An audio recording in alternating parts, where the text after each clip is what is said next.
Hey, what's happening, everyone? So today we have this pressure washer. It has a Briggs and Stratton 675 series, which basically is 6.75 foot-pounds of gross torque at 190 cc's. It's a flathead. Yeah, standard motor. Now, let me explain what we're going to be doing. This is on a pressure washer, but we're not going to worry too much about the pressure washer. This motor runs, the carb is clean, all that is nice. The problem being, it smokes, like a lot.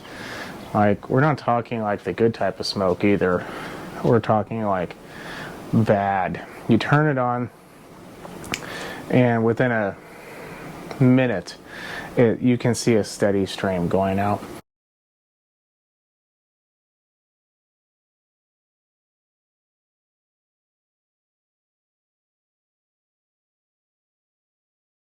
Most people will just replace the motor, take the pump off, put it on a different machine, whatever, I don't know, whatever you want to do. I personally, oddly enough, because before it never became financially responsible to, rebuilt these engines, because there's so many of them. We are now getting to a point, I feel, that these flathead Briggs are getting aged out, where if they stop running, they're being recycled and they're being replaced, unfortunately, by electric mowers. I'm not saying anything bad about them. I just really like these motors, and I think it's kind of a shame. But we're going to rebuild it. Oddly enough, majority of the time, you only need rings. Rings for this machine, when I was looking for them, were roughly about $28. You know, maybe you could get them a different price. Some I've saw some as high as $48. I did find a piston, connecting rod, piston, and ring kit for $52 on Amazon. It originally said it's being fulfilled by Jack Small Engines, or maybe E-Replacement, I don't remember. So it wasn't coming from like the boat.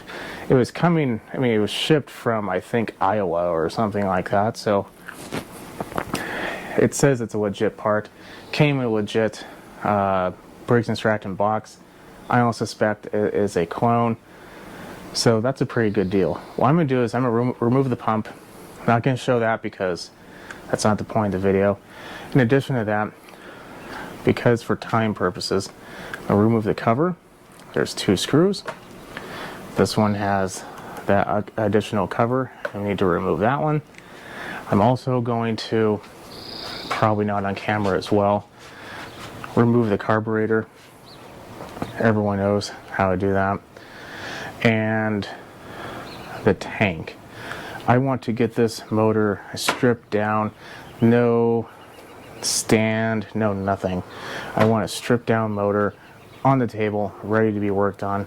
That way we can get started. So I'm going to go ahead and do that off camera, and I'll bring it back. If you want to know more details on that, go pretty much anywhere in my video history about carbs. That's easy. It's literally 3/8. I'm not going to go over it. Go in my video history. You won't regret it. Well, hold on there.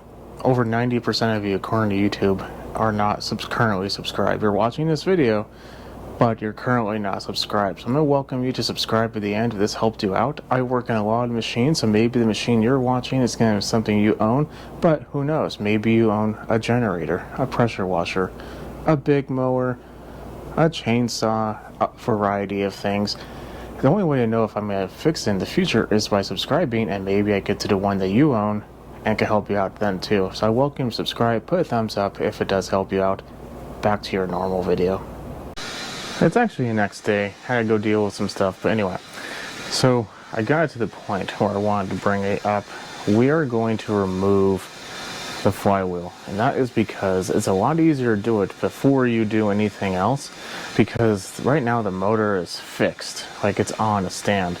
If we take the motor off, whether it's on a lawnmower or pressure washer, it doesn't matter, and we don't remove the flywheel, it's going to be a lot harder just because it's going to be just flopping around and just annoying, and you have to have a right angle. It's just aggravating. So I'm going to grab myself a big pry bar, put it underneath, probably around here. Yeah, probably around there. And then loosen the nut on top till it's about flush. And then give this thing a good old whack. I probably will actually just remove this cup just in case I'm not that great of a shot and I end up hitting the cup, and well, I don't want to ruin its shape. So I'm going to go ahead and do that, and then that's how you remove a flywheel. There's other ways, there's pullers, there's all kinds of ways, and there's people who agree and disagree with how it should be done, but pry up, quick, fast little jolt with a hammer, ideally a dead blow hammer, and the whole thing just pops right off. Very easy. What do you know it? As soon as I say ideally with a dead blow hammer, I can't find mine. So I just have a larger hammer. That's going to be the tool of this choice today.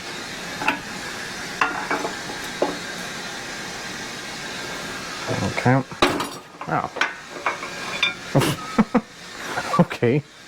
I didn't even have to do anything. I just have to pry up on it. Well, that's nice. I like when that happens. That's... yeah, okay. I was thinking maybe I slipped. I just didn't notice, but no. It's off. Usually you do have to actually hit it.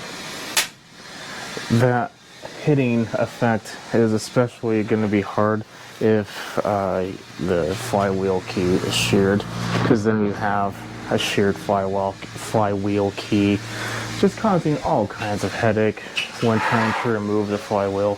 So in that case, definitely hitting is going to be required. There we go. If yours has a aluminum flywheel, that's fine. It's just you have to be careful of where you pry. You don't want to ruin anything. So I think at this point in time I'm going to remove the oil, take it off the pump, and remove everything. We'll just have the motor on the table ready to start to be worked on. So as of right now, everything looks pretty normal. I don't really like having this chilling here without anything protecting it. So I'm going to take off the muffler. It has this little shield. That way I could take off this. So this is pretty thin and I don't want to ruin it. Everything is off. All of our stuff is to the side. We have a little room to work with. So we're going to remove the bottom here. And I've already drained the oil. It's not all the oil. There will be more.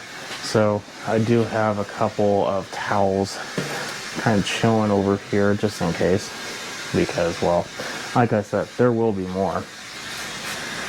And yeah, we just continue on. At this moment, if you have not removed the flywheel, it would definitely be a good idea to do so.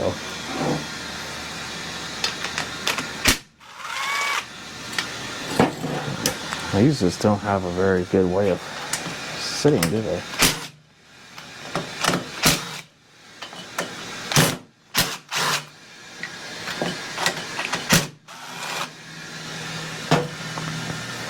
If you've never seen what this is actually an oil drain. That is technically how you're supposed to drain the oil.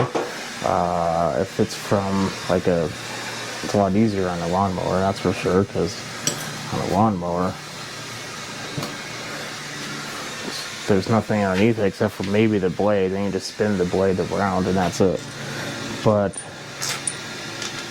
on a pressure washer, it's a little bit more difficult. I'm going to turn off that water in the background. Now that we have all those out, we're going to take a hammer. Let's make sure there's nothing else holding it on. I don't think so.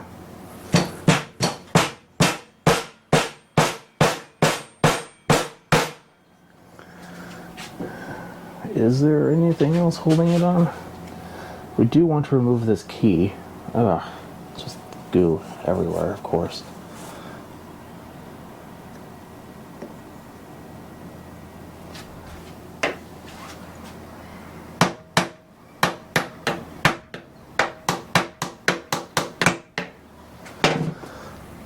Of course, the key is going to be difficult.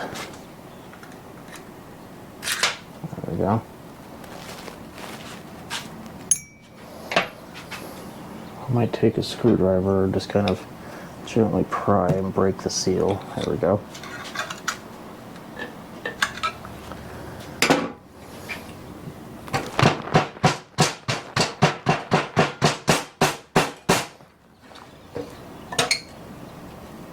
You really want to resist the urge of prying in here because they are machined flat surfaces. And if you mar it, you're not going to have a fun time.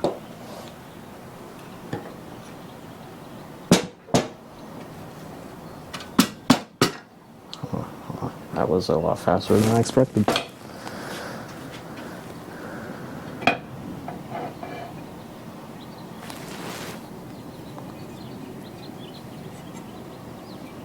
I thought that was a loose piece. It's not. There's the governor. Man, looks like it didn't even drain the oil, does it? Well, okay. I'm going to grab another towel, put it over, probably 2 or 3 towels to be honest. Put it over off to the side where we can't see everything. But let's take that off, make sure everything is looking good. Looks like it's fine. Take the cam out. That off. Don't really like the fact that it's a plastic cam, but what can you do? Also might be a good idea to mark which one of those tappets came from what valve, because if yours especially has a metal cam, they can wear in kind of like a groove, and then your adjustments for your valves can be slightly off. I do have a new seal, so this one falling apart is, or excuse me, gasket, is not that big of a problem for me. It's also really brittle. Now, at this moment, I'm going to take the motor over, try to get as much of this oil out, and then we will take the head off. These should all be the same length. It's a 1/2 inch.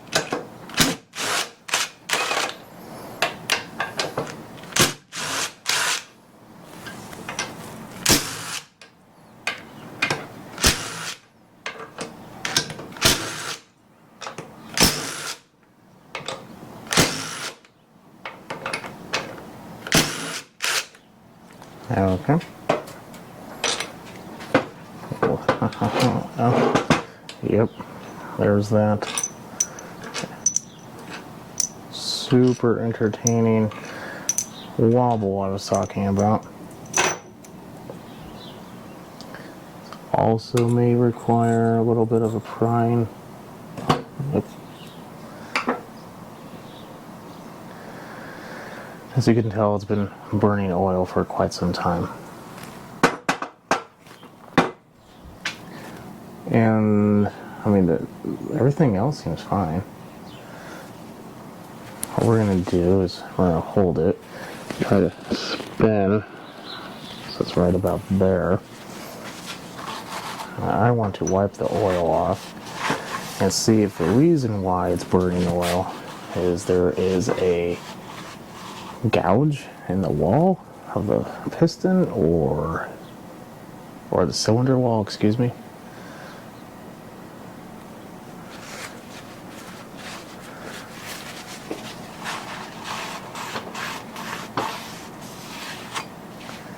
Let's So far, there's lines, and I'll show you in a minute, but really, they're not bad. The rule of thumb, at least by some people, is if there is a scrape and your fingernail is able to get caught on it, that's too much. But if you can't even feel it with your fingernail, you're probably okay. But let's take a look in there real quick. After looking in that, that's really the most sketchiest area, and I can't feel it with my fingernail. I think a hone will take that out, which is a good thing. Now, there are people out there who believe that this is supposed to be a lot more difficult, and it should be. You can take measurements, maybe the cylinder is oblonged or whatever, and those are valid concerns. However, we are going to be doing the quick and easy way, and we're not going to measure it. Now, according to Briggs, when you buy a kit like this, you should not need to do anything additional to the piston rings. Sometimes, especially once you go into the realm of oversized piston rings and whatnot. Oh, that's not that size. You will get to the point where you're going to have to grind down the piston rings, because there is a spec, and that spec needs to be followed, because if it's not, the rings will, during operation, get warm, because, well, it's a gasoline burning engine. Burning being a key term right there. Gets hot. That hot ring expands, and if the expansion is not, if the expansion, it doesn't have enough room, it will start to bind. And then when rings bind, they don't really have a lot of places to go except out. And usually they love to take out the wall. They'll scrape their way through that nice soft aluminum. Piston rings are hardened, so they are great at scraping away. That was a 5/16, by the way. This part's boring. I'm just going to take the 2 bolts out and remove the cap. I thought there would be a slinger in here, but I guess there's not. But it's not horrible. There is a wee bit of a mark in there, but like I said, I also can't really feel it with my fingernail. This one maybe a little bit, but not bad. But more importantly, we want to remember how it comes off. This little piece here is missing, will cut out. That is going to go on the top, like so. Shouldn't not go that way. In addition to that, there is also a arrow. So hopefully our new one has that same arrow. But so far, everything looks to be pretty good. The wall, the cylinder looks pretty nice. I don't see junk everywhere. The oil is pretty nasty, but I don't see junk everywhere, so that's important.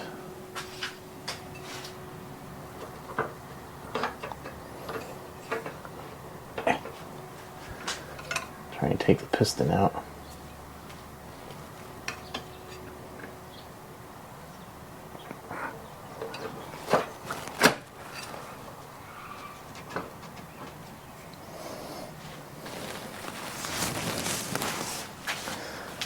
Carbon is pretty thick on this piston.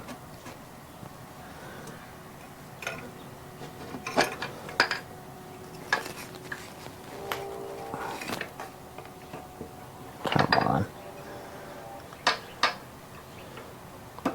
To do this, you don't really need a whole lot of special tools. You will need a few, don't get me wrong. There we go. Now, obviously, since we know how this is going, the opening is going to go towards the cam, but we also, I'm sure Briggs have marked somewhere something. Oh, yeah, on the connecting rod it says mag. So that going towards magneto, which is in the top, or in this case the area of the engine we can't see. But the piston itself doesn't really look bad. We are going to be replacing it no matter what though, because well, we have a new one. So we'll clean it up a little bit here. Yeah, now there's some scraping on there. What I think ended up happening is something started to burn oil. Well, obviously, but I think some of the carbon is starting to break off and causing some problems. Because it's definitely not the prettiest. The new piston is this color. This is not oil, this is the color of the piston. And so the silver areas are where it's all worn. So as you can tell, there's a little bit of wear in there. But next step is I'm going to do a little more cleaning, get some of that oil out of there, and then clean the cylinder up, and then we will get to honing. Before we do that, actually, let's look at the journal, shall we?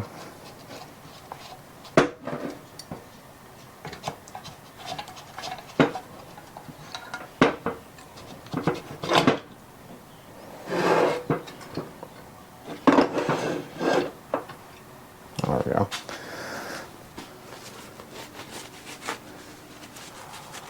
Journal. It has a few markings on it, but we'll see if we can get it with our nail again. Oh no, that feels smooth. All the way around. Yeah, I don't suspect this is going to be a problem. I do, however, want to set it to the side because in addition to the piston and cylinder, piston and connecting rod, I also did buy a full gasket and seal kit, which came with pretty much everything for this motor, down to even the gaskets for the carburetor. It was an aftermarket kit. It was about $12. I bought it on Amazon.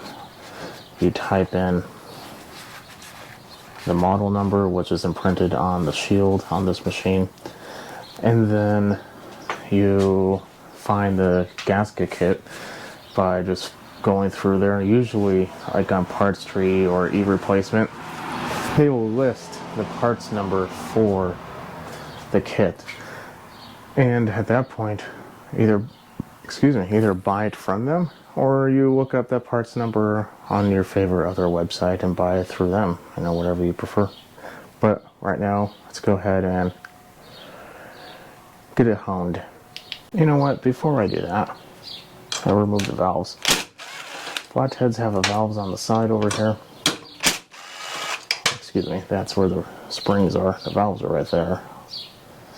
And we will probably go through the process of checking to see if they're out of spec. A good quick dirty way is if you can spin them when they're under full spring tension, it's not good. There is a tool, and I have it for this, but a screwdriver can also work. You just have to look and see.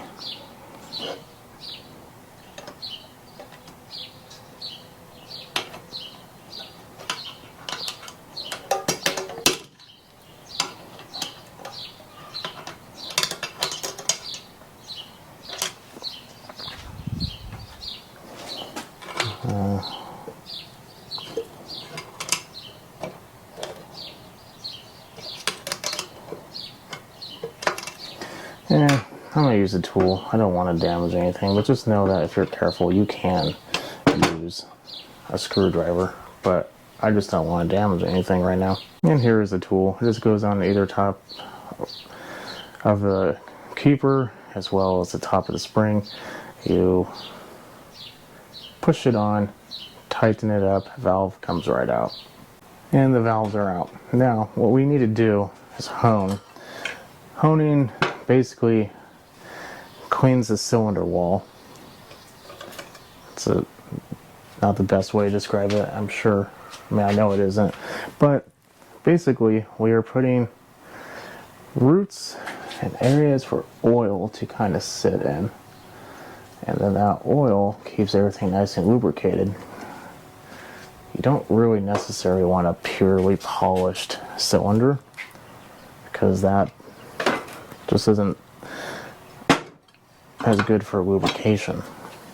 So we do this to kind of give it additional lubrication benefit.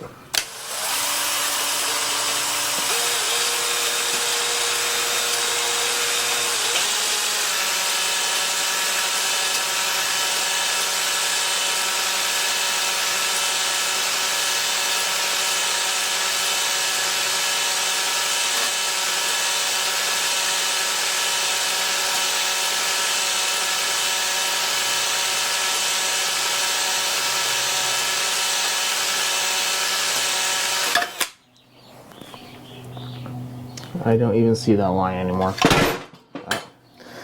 See what I mean about this amazing little piece of machinery that just is a perfect level of balance. Anyway, so what we're going to do is I'm going to clean up a little bit more.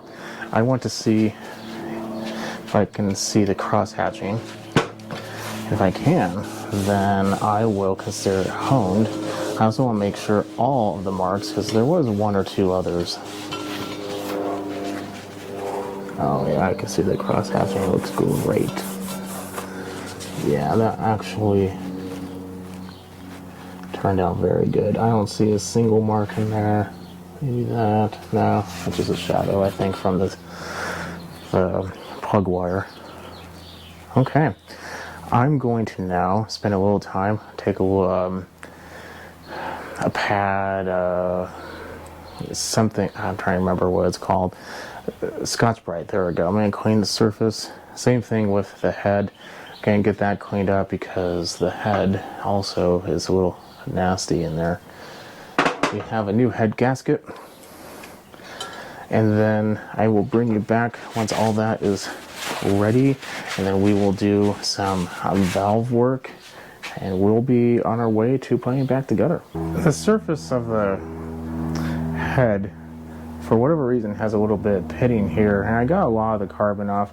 I did have to kind of scrape it off right here with a screwdriver, but I'm not too worried about that because that has no sealing purpose whatsoever.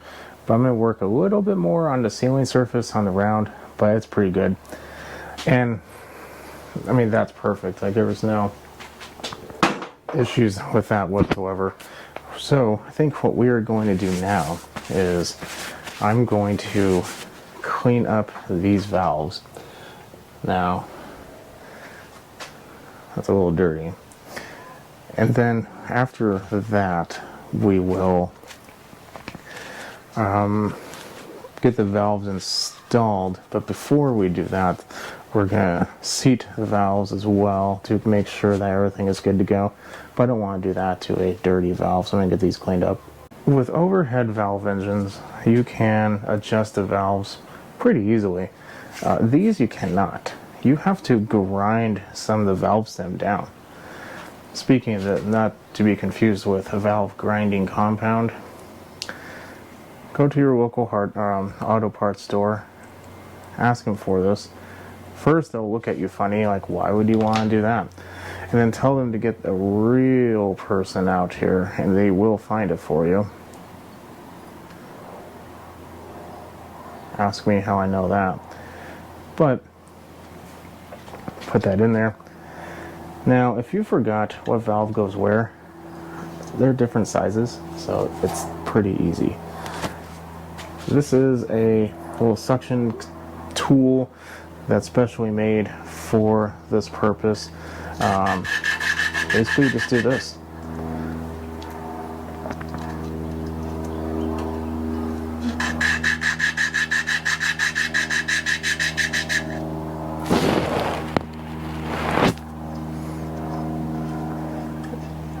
It's not working out too well. think my tool is dirty here. And the top of the valve isn't 100% either. But more or less, you spin it like so.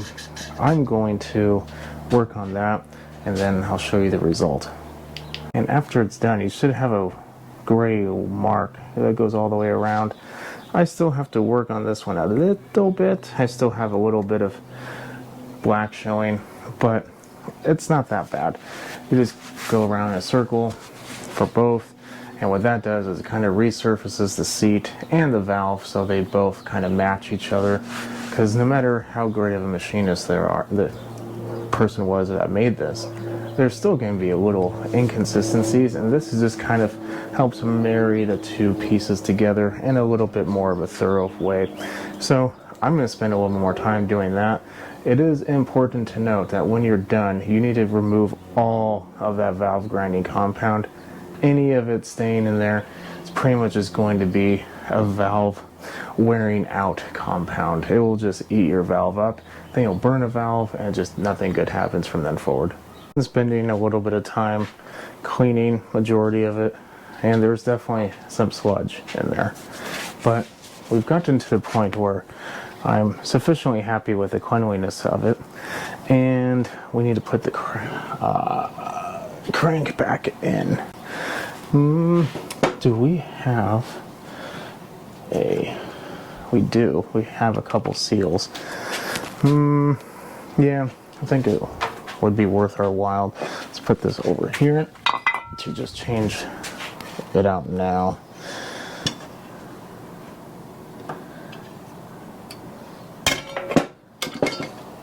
Bend that back. You can take this off, I just didn't. So let's take the seal out. Oh yeah, that seal's not looking very happy.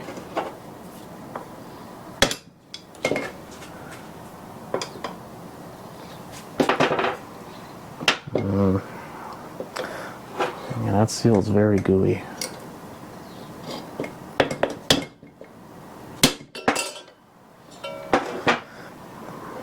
Yeah, that definitely should have been done a while ago. This is the top of the engine, so that one, I don't want to say if it fails isn't a good thing, because it's not. But in the grand scheme of seal failure, I'd much rather have that one fail than the other one fail, because if the other one fails, then you have like a lawn full of oil, assuming you have a lawnmower, or driveway, and you know, all kinds of different things. It's just not very fun. How do we have that one on there? Some goo on there from the packaging. It's peculiar. Okay.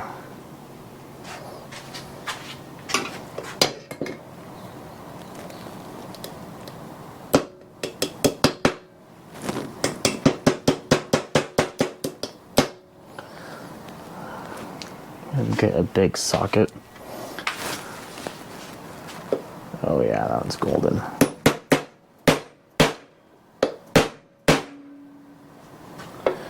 Make sure it's fairly even if you can. We did not. There we go. Let's just tap on a little bit more. Maybe a little more on this side. Perfect. We have a seal installed. The other one's a lot bigger. That's on a different point in time. Now we can put everything kind of back together.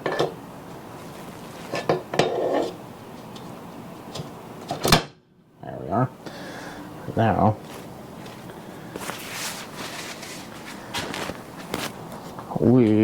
I don't even know if we need to do anything. Let's see. So we have our new connecting rod. And we have our new piston. I don't know if the rings are installed yet. They are not. Okay, so we need to install the rings, and then yeah, let's do the rings and then we'll do that. Let me get it all unpacked. So in the kit, you're going to come up with two of these little rings. They're very, very thin. In addition to that, you're going to have something that looks like this. It's kind of like wavy. This is the oiling ring. And the instructions tell you how to install it, but we don't need instructions. We have a video. Now, the oiler goes on the bottom. Now, I wish I would have checked the... I'm going to do this from the bottom. I wish I would have checked the gaps on the piston that came out of this machine before we did anything else, because I would love to see if they were just spaced out wrong. What I mean by that is there's gaps in here, and every piston's going to have them. Now, you're not supposed to have them right next to each other. If one's here, you want one 180 or 120 degrees out, and if you don't, then you're going to get a lot of combustion issues. Oiling is going to start to, you're going to start burning oil like we were doing. So that very well could have been a lot of our problem. Maybe we need to put this ring on first. Piston rings are very delicate. They're hard metal, but because they're hard, they're also very easy to break. It's a conundrum, I tell you. Now, one of these goes on top of that. The other one goes on the bottom. This can be kind of annoying sometimes, especially the second one. But once you get it in, it usually finds itself in its own little position. This other one we're going to do from the top, just because we don't want to have to worry about it going with the other ring and slipping on the bottom of the waffle. Now we have it on top. We'll just move our fingers around and boom, done. That's done. Now, the part that you do want to pay attention to with the instructions, though, is the second, or the first or second ring on where to install it. So, B has the solid white mark, and A has a solid two white marks on it. On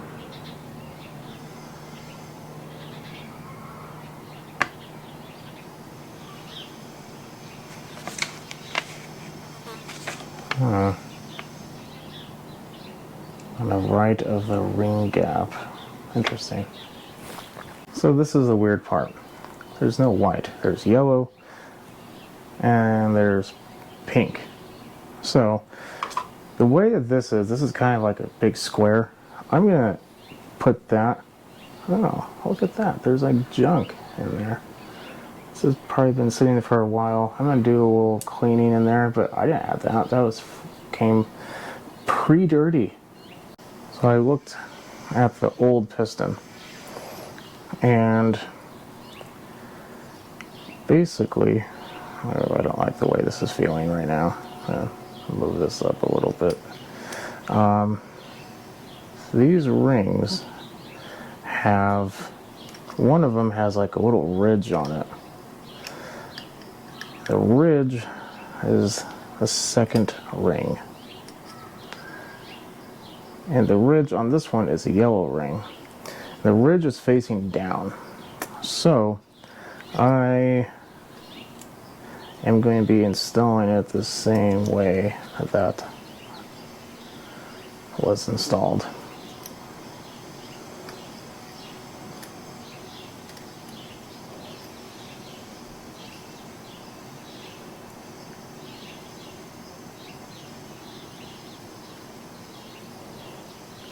They do have a spring tool I probably should be using, but it's not too difficult usually. You just really don't want to torque these in a wrong way.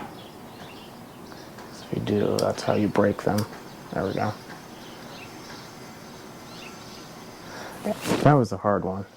Now this one is basically just square all the way around. So that one doesn't look like it really matters, but we'll just put that one on. Like so. And boom. So here's a gap. And I'm putting the other gap, which is there on the opposite side. Pretty easy. Now I'm going to put the wrist pin in and the clips, and then we'll be well on our way. These are the clips. You just have to shove them in to right in there. Now this one only comes with one, and sometimes you'll have two, but this one you just have to shove it in there and it just fits into this little gap. I'm going to install the wrist pin and the connecting rod though, and then that part I just shove it in with my finger and it clips right in. Not that difficult. Removing can be hard, but not installing. I have put the connecting rod in. Now this says mags, that goes towards the magneto on the top. Now according to the instructions, this little arrow also needs to be going to the top, so both of these need to go into the top. I am just going to take these out, put them onto the journal of the crank, and then we're going to tighten those down to, according to the instructions, 100 inch-pounds, and then we'll be well on our way to finishing. So lube up the cylinder a little bit. You could use oil or whatever. I'm just going to use WD-40 for the time being, and we're going to put the piston in. Now you can, I like to put it right there. Get a spring compressor, and what you do is you put it on. I'm going to just go ahead and put it on, and then I'll explain to you what happens next. Probably would help if we can see this, wouldn't it? So I have the piston, a little bit of the skirt is exposed. I did pre-oil this inside of the compressor as well. Then you take a hammer handle or something that's not metal preferably, and you hit it. Now it should, actually, we need to do that, and we need to make sure the crank is not going to be in our way.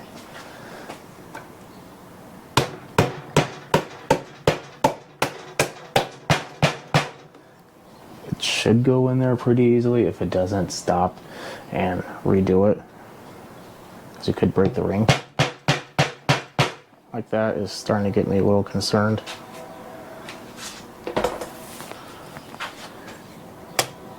Yeah, one of the rings didn't quite make it. Okay, attempt number 2. I found out what was happening was the rod was hitting the crank, and the crank wasn't in its fully seated area, so it was kind of getting hung up. So let's try this again. I'll try to make this as straight as possible.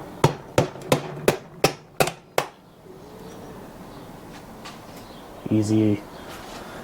Now, what we need to do is I'm going to blow up some of the dust that kind of fell on there, because we want to keep this as clean as humanly possible for the time being. And then I'm going to kind of situate the connecting rod, start clamping down.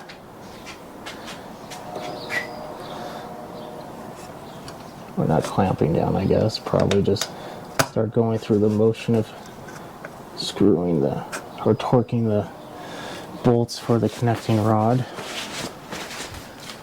and we should be good. So it's unfortunately time for me to quit for the day. I'm going to leave this out, but just know that when I come back, we'll be almost done. And it's the next day. I put the piston or the connecting rod in.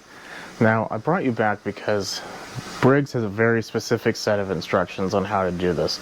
When you get these 2 bolts There's a long one and a short one. The long one has to go on the top, closest to the piston, and the short one has to go through here. If you put the short one up here, you may engage, I don't know, a few threads, but the long one's going to stick out the other side because it's open. That's not good. So the short one down here, long one up here. In addition to that, according to the Briggs instructions, you have to, I was assuming it would be torque it to 50 foot-pound or inch-pounds, then 75, then 100. No, it said specifically, put the top nut on, bolt on, then secure the bottom. Then, once it's secure, tighten the top one to 100 inch-pounds immediately, and then 100 inch-pounds to the lower one, and then double check the top one, and then double check the lower one to make sure. In addition to that, I do want to mention, I am using oil. I'm not using assembly lube. I'm not a fan of assembly lube, mainly for the fact of it's an additional expense, and unless you're not going to be using the engine for some time, oil is what this engine uses to remain lubricated. I'm going to use what it uses to be lubricated, because once this is done, I'm literally going to be using it in maybe another hour and a half. So oil is going to be sufficient. If I wasn't going to be using this, like I said, for like a week or two or even a month, yeah, I could see some assembly lube, but I like the idea of oil. You're going to have to do a break-in oil change anyway, and that is supposed to kind of wash away the assembly lube and everything like that. Just use oil, unless it's going to be sitting there for a while. So now we have that in. Just have to put together a couple other pieces, and we should be almost ready. And by the way, it is important, 100 inch-pounds. In addition to torquing it down correctly, it would also be a pretty good idea to put oil on the bolts themselves. It makes it easier to kind of install.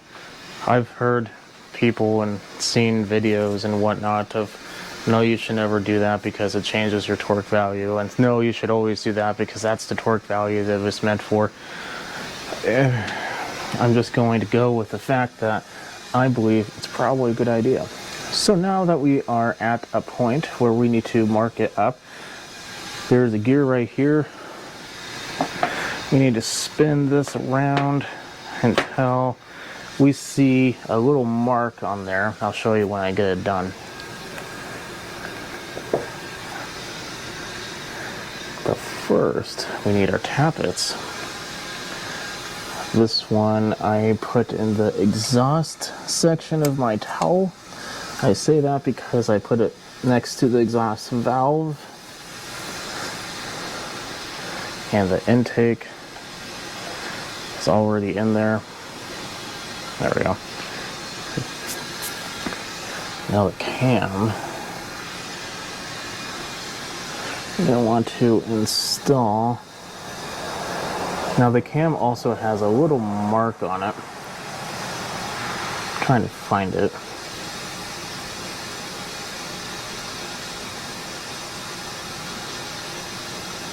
I believe it's right there, but I can double check.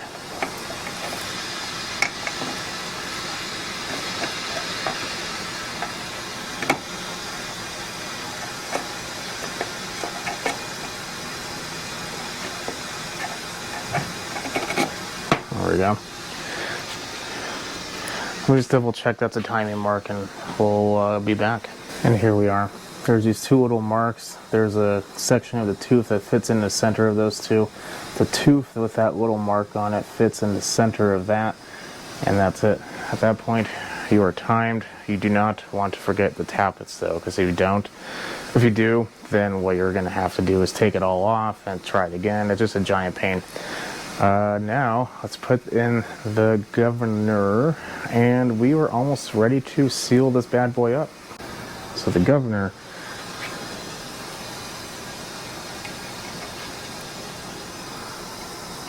fits on there.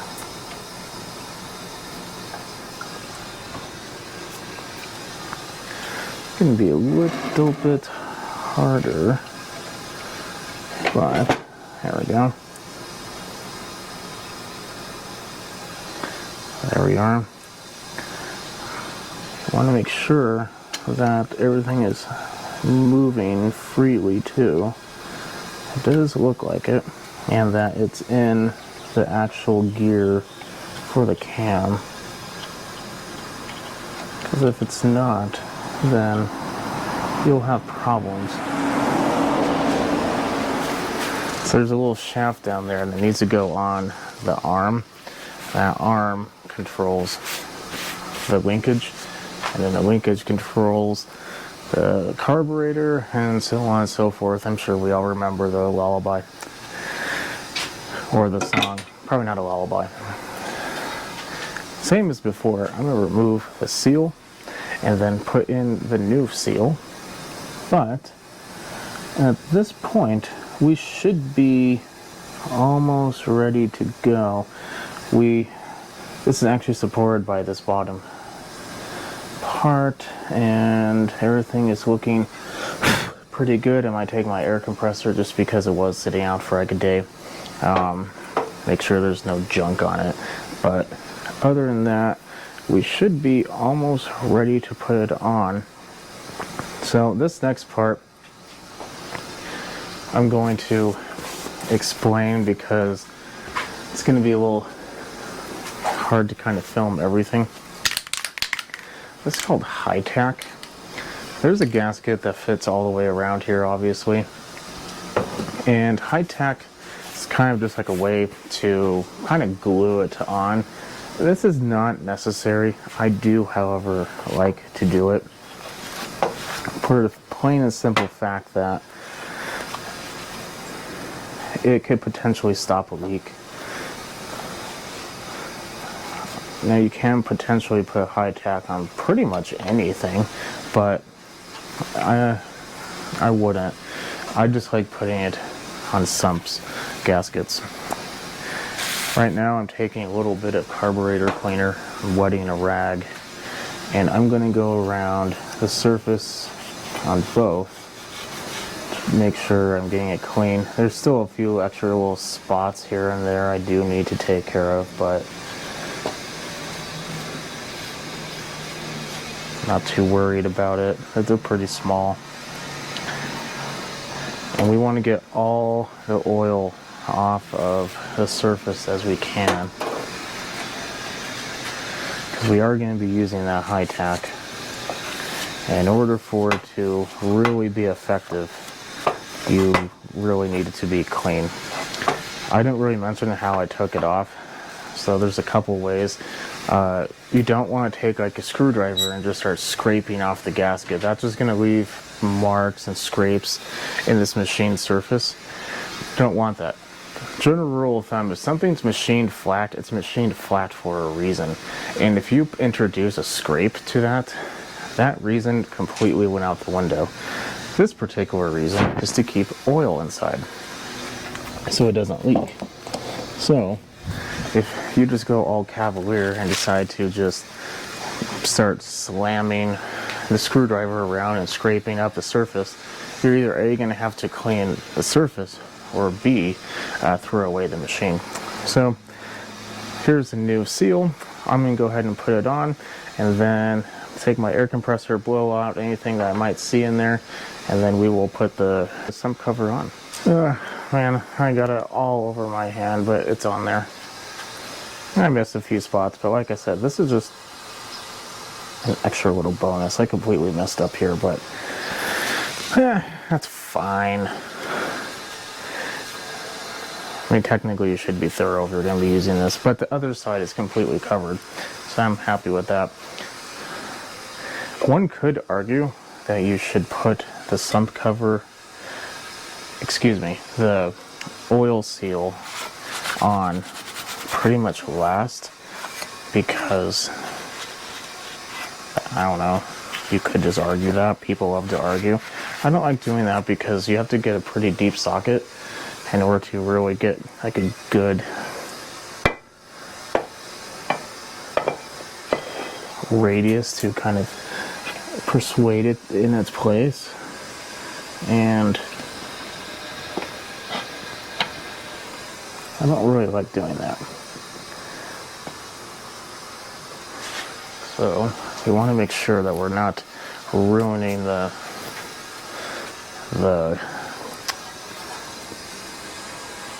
governor here. Nothing. Oh, the governor did shift a little bit.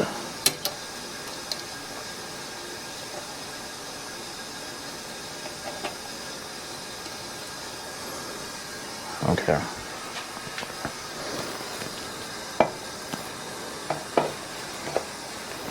I'll put this on as straight as you can.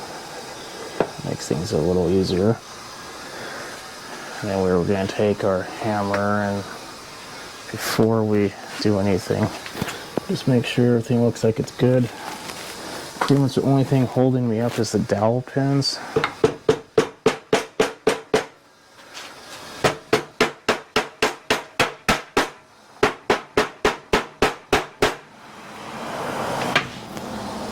Yeah, maybe another millimeter or two before it's, oh, no, a couple more over here.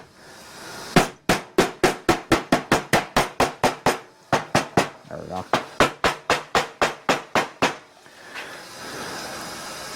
There we have it. Okay, so I am going to get that cinched down. Now, this very well could be a moment where you didn't see anything because I didn't move the camera right, but the seal did kind of lift up here. I'll spin the crank and that should fix it. Anyway, these should be torqued down to the appropriate torque setting. Torque setting I'm going to use is a medium setting on my impact wrench. That's up to you. If you want to look it up, feel free to do so. I just never had a problem, and as long as it's tight and you're not over cranking it, especially if you use high tack, you're not going to have a problem. But don't overdo it. You are working with aluminum, cast aluminum of all things, and that's not known for their great strength. So we don't want to do that. So do it responsibly, but make sure it's on there good and tight. What I will tell you is I already put this one down. I'm not going to crank it down all the way in the very beginning. And go to the point where it's tight, well, snug. And then I'm going to do like a star pattern. I do that to limit the stress of one area. I want to have it nice and even. It's pretty much the same for all of these types of things, pretty much. At least it should be the same. Yeah, I do this.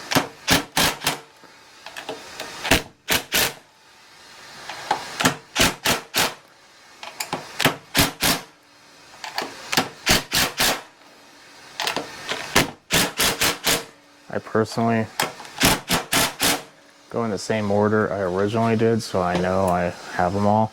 And just to make sure, again, good, good, good, good, good, good, good. We're set. So everything should be good to go. I'm going to spin the crank, get that seal kind of working its way in, and then we'll do some valve work next. I feel like that is probably a good idea here soon.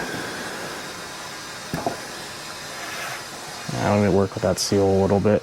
Maybe that's why you should probably put it on after the crank's in. There we are, and now after a few spins with the hands, that seal is looking perfect. So we have avoided a disaster officially.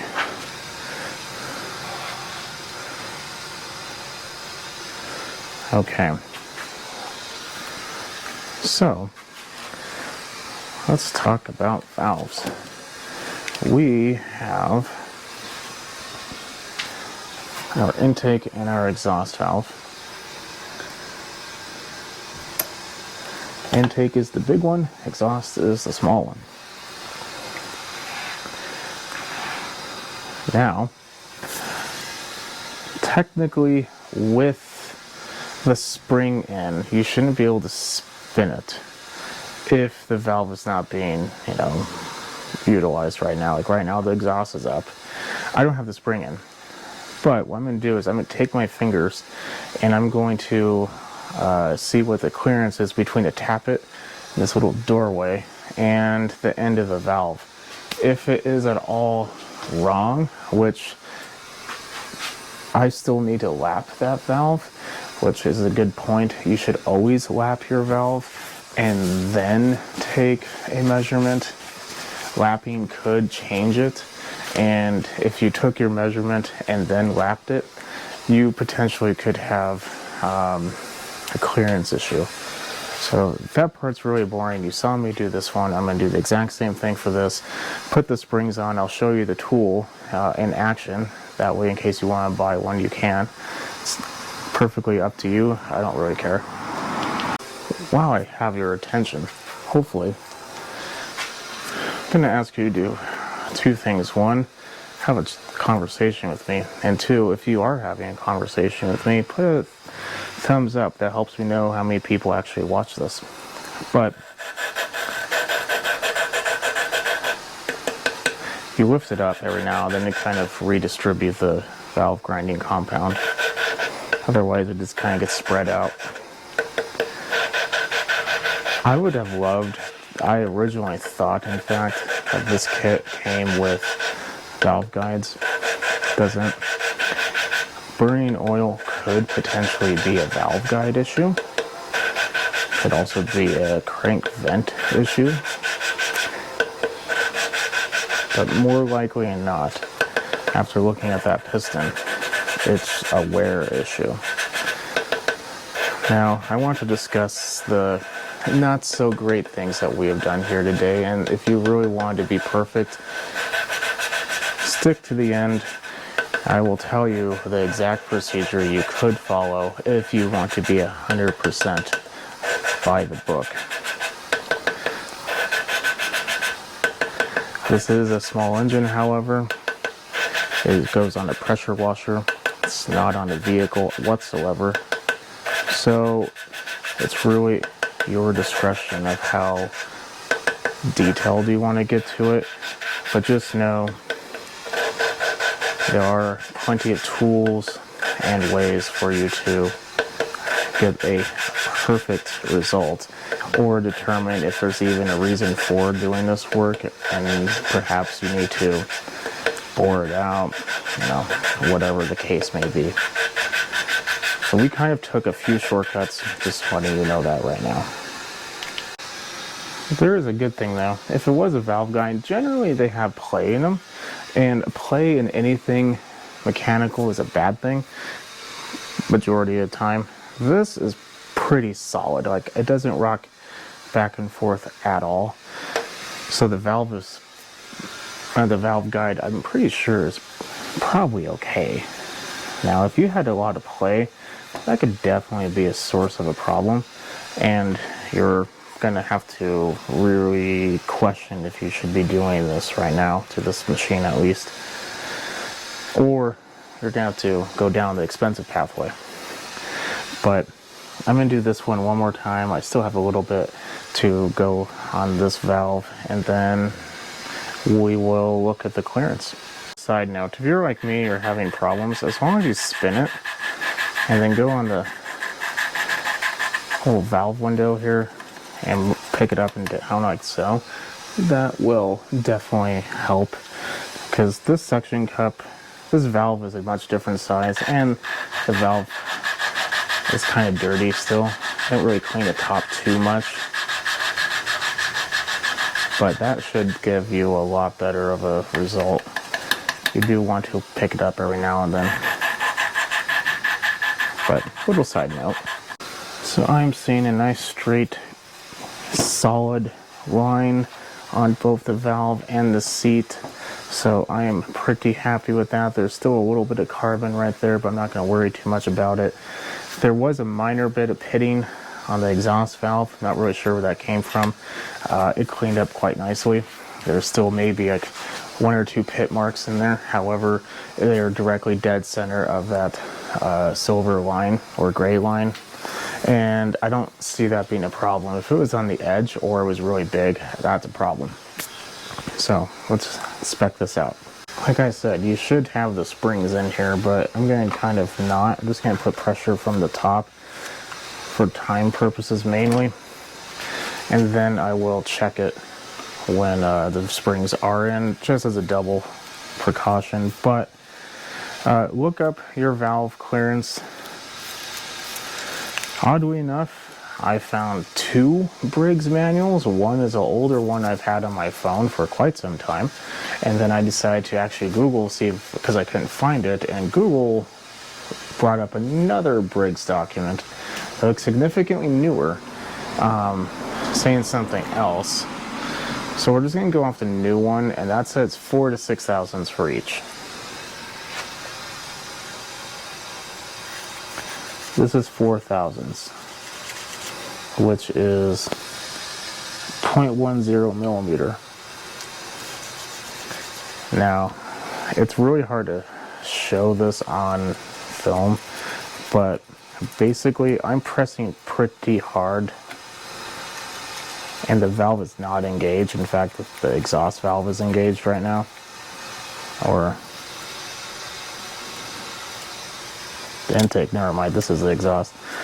And I am just rubbing barely with a little bit of drag. That, in my opinion, is pretty good because it is 4 to 6 thousandths, and it could be 5, maybe in between 5 and 6 thousandths, and that's fine. That's within spec. So now that valve is being engaged. Let's try the same thing with this one.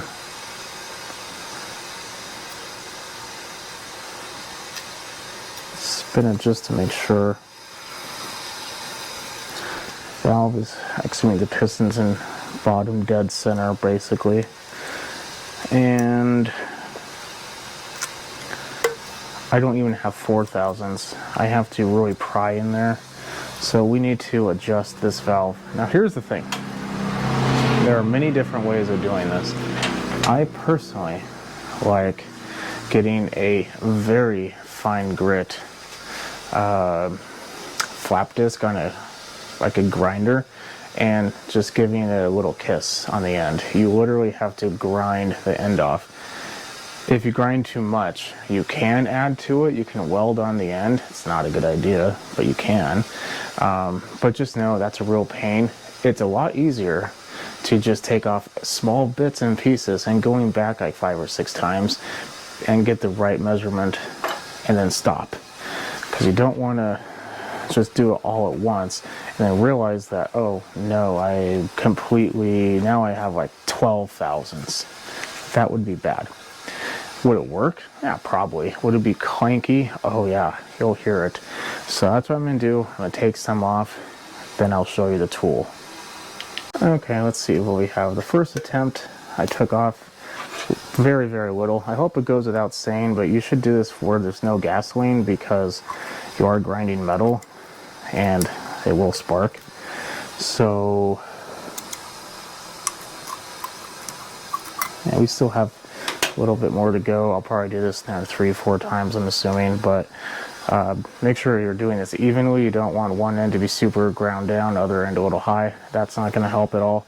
Do it very, very even. If you have a bench grinder, the side of the disc or the grinding wheel can be used. I'm sure there's a machinist out there just like cringing with that exact same. It's about 4 attempts later, and I have basically the same amount of drag as I do on the exhaust, so I'm happy with that. Now let's go ahead and get the tool set up and ready. So this is the valve compressor tool, or valve spring compressor, It is number 19063. I actually found someone on the internet that was pretty close by me. They were closing down their grandfather's or father's, one of the two, small engine repair shop. Or it had been closed, I don't remember. And that was some of the stuff they were selling. So be on the lookout. Sometimes you can find cool stuff like that. So what you're pretty much going to need to do, there's a little hole in there. That bigger hole is big enough to fit the stem through there. And that will allow you to install it. So the trick is having this face away from you, away from the center of the tool. I'll show you why. Let's extend this out a little bit.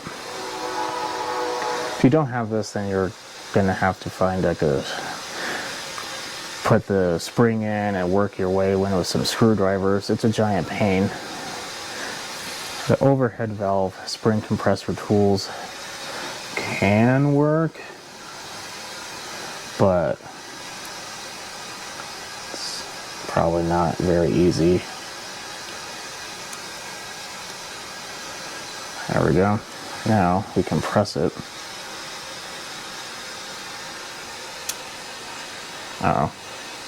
Too wide.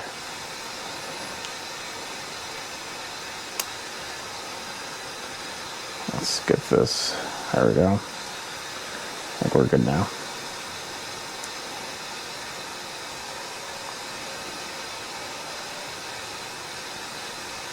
Okay. So, with the valve that is not being engaged, take it, shove this in there, and then push the tool forward, and that kind of locks it into the center channel.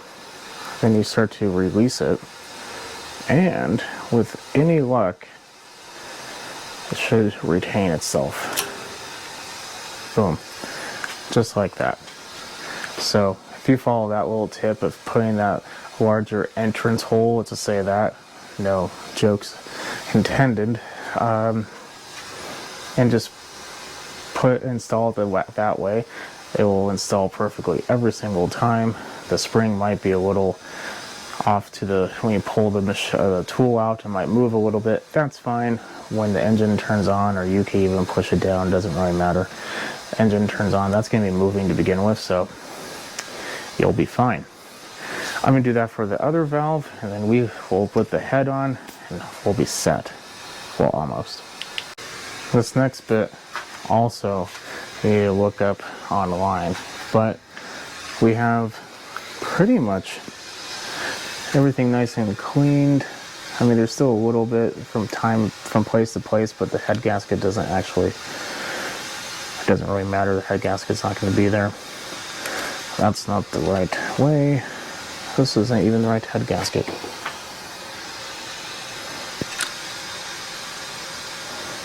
Hopefully this way it is. Okay, good. What an awkward way of... I guess that's how they chose to do it. Anyway, you need to look up your torque specs. If you take the model of your engine and just type in head bolt torque, it will tell you that one. This specific one is listed to be 140 inch-pounds, and I'm going to set my torque wrench, do the same thing, go into crisscross pattern, and then once you're done, check it again. This one I am going to go in increments of a different number. I'm not going to just crank it down all the way down to 40. These head gaskets, as you saw, are a little brittle. When you take it off, you don't usually have the ability to reuse it, and that's just a pain.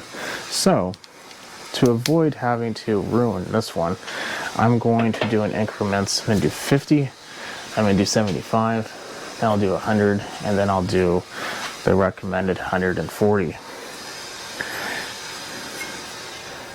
And to get this started,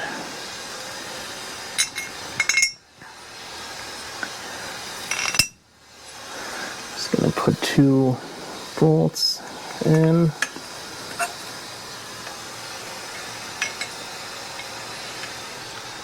Like so. I know I have a plug in. I just never took it out, but it's fine. It's actually a brand new plug. I had to have another Briggs, so I had to use an auto light. So far, auto light plugs have been doing fairly decent. I've not had a single bit of problems with them, so that is simply just to sink them down.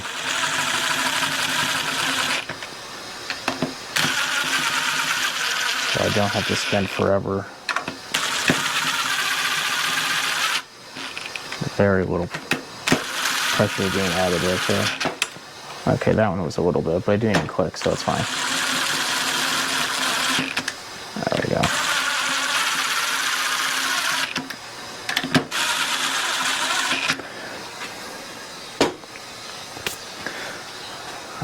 These are 1/2 inch, by the way. So let's do 50. Here we go. Here's 50.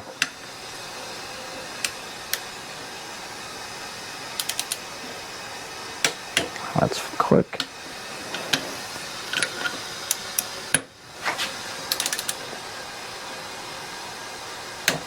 Click. If you say click, it makes it a lot easier. Oh, wow, that was fast. Click.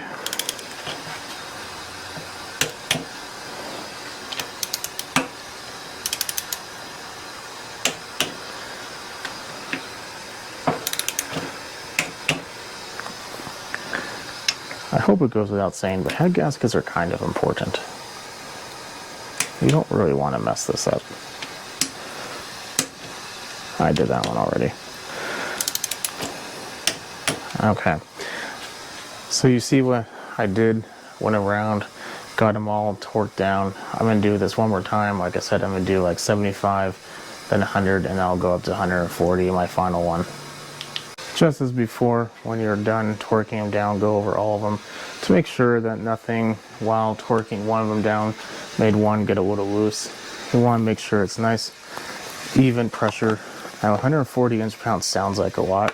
That's inch-pounds. That's not to be confused with foot-pounds. If you did 140 foot-pounds, you would pretty much snap the head of the bolt right off. So don't do that.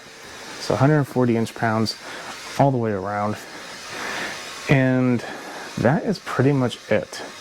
I'm going to spend a little time. I'm going to put this back on the machine, put the carburetor on, all the stuff that we were talking about before, and then put the flywheel on, all that nonsense, get it all taken care of, and then we should be good. I have videos on doing that. Besides, it's literally a carburetor and a flywheel I have to put on.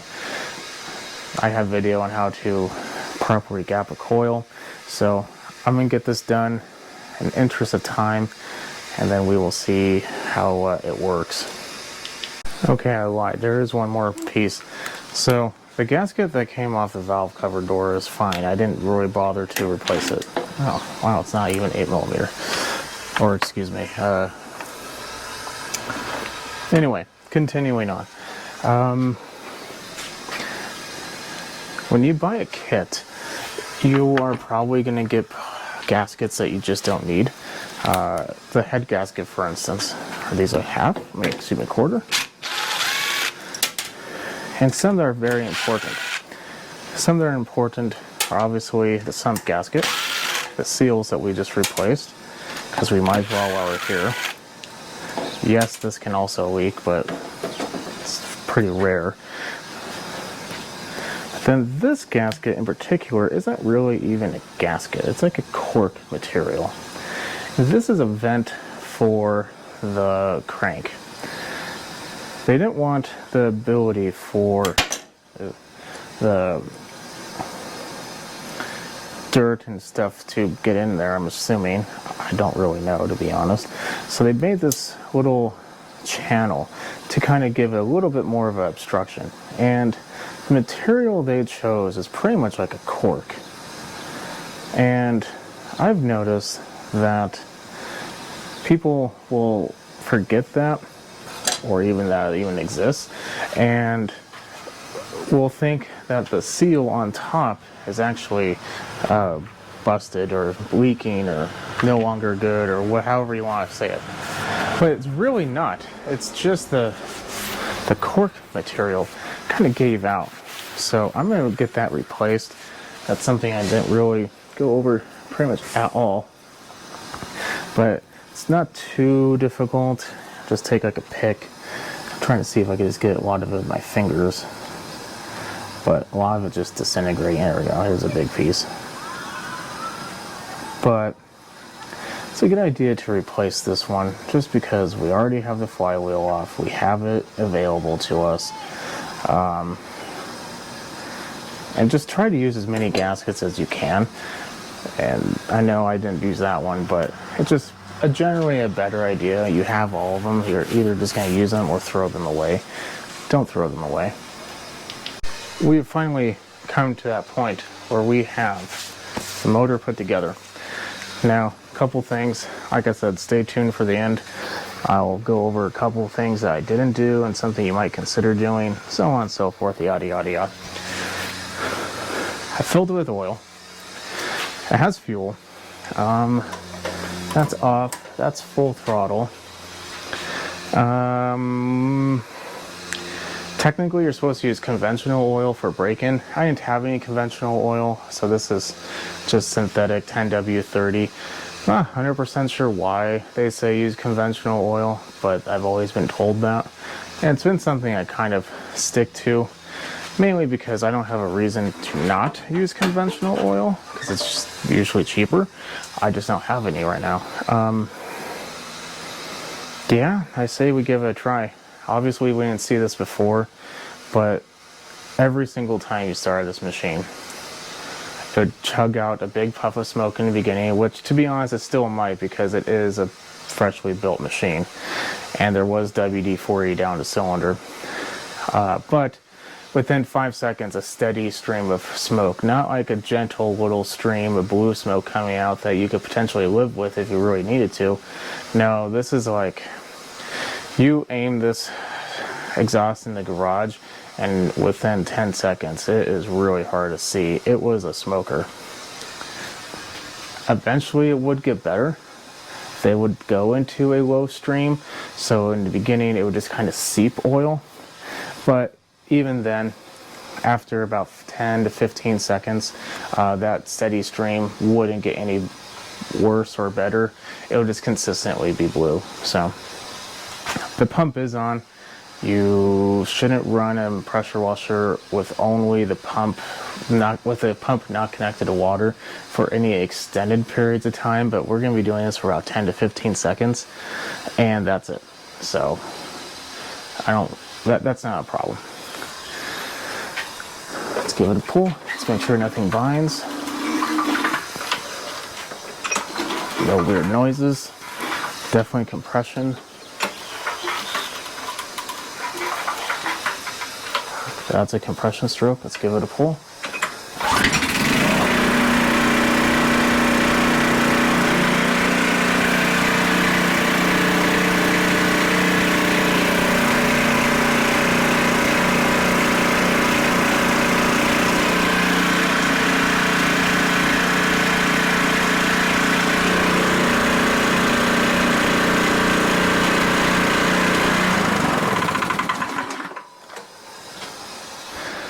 Okay, that's what I wanted to see. There's smoke coming out of the muffler with the engine off. That means that there's oil in the muffler, more or less. It's probably oil all over the motor, but it's already not doing what it did before. So I'm going to consider this a success. I'm going to do a little bit more testing. I have a pressure washer hose and a wand for it. Give it a pull outside. If there's a problem, I'll bring you back. But if not, we have rebuilt a 6.75 190cc Briggs and Stratton flathead Quantum. I believe it's a Quantum. complete with head gaskets, all new gaskets, including when you get the kit. Also has a seal, like an O-ring, for both the carburetor. There's a tube that the carburetor kind of mates up to, as well as the oil dipstick tube. That is important because this one is getting a little rough, and you can kind of tell when you look down towards the base. You saw me washing something off before. It was leaking a little bit. Little tiny leaks all over can really add up a lot. So that's why we did new crank seals, new everything. The only thing we didn't replace was the gasket for the valve cover door. To be honest, that was kind of selfish on me because I kind of wanted to keep those. I do go through quite a bit, and this one looked good. So, okay. We have come to that awkward part of the video where I tell you what I should have done and why I didn't do it and what you should do, so on and so forth. First and foremost, you should torque down everything to spec. Sump, the carburetor, everything. Now we did hone this, so that's good. But what you should do is you should get something called a bore gauge, and you should go on the website, look up the tolerance of what is considered in spec and out of spec for wear, because that wear could be a part of the cause of our problem. And if it's oblonged or anything, that gauge will tell you a lot about it. So if you look it up, hard part is with bore gauges, you have to really know what you're doing in order for them to really be functional, and it's easy to get a bad reading. So I just didn't do it. I have some. I looked at the cylinder, seemed to be fine, and yeah. So I didn't feel it was necessary to do that.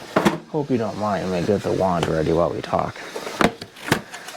Now, in addition to that, the journal where the connecting rod rides on the crank. Oh, even comes with tips. Is there a place for tips on this? Huh. Anyway.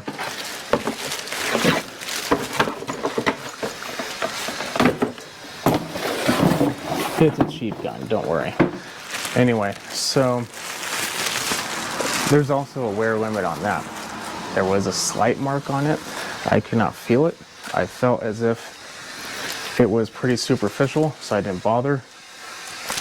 There are basically the same thing as before, limits, except this time you don't take a bore gauge. You take a micrometer. No, not a micrometer.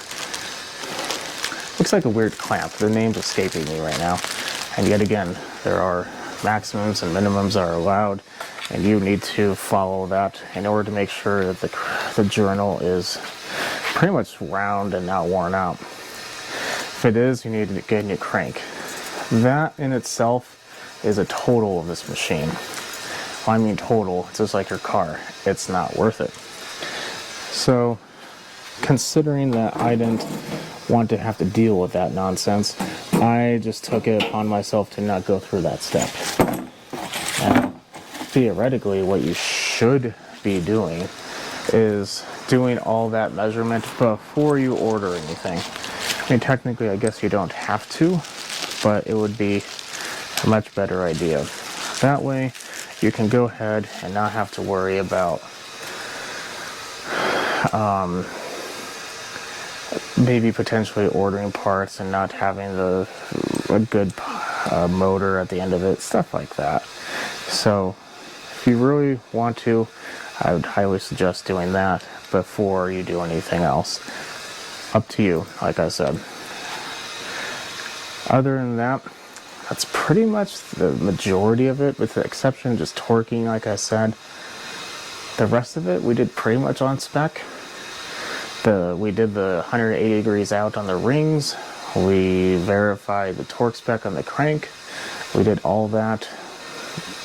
You could argue that high tack isn't needed. Whatever you want to do.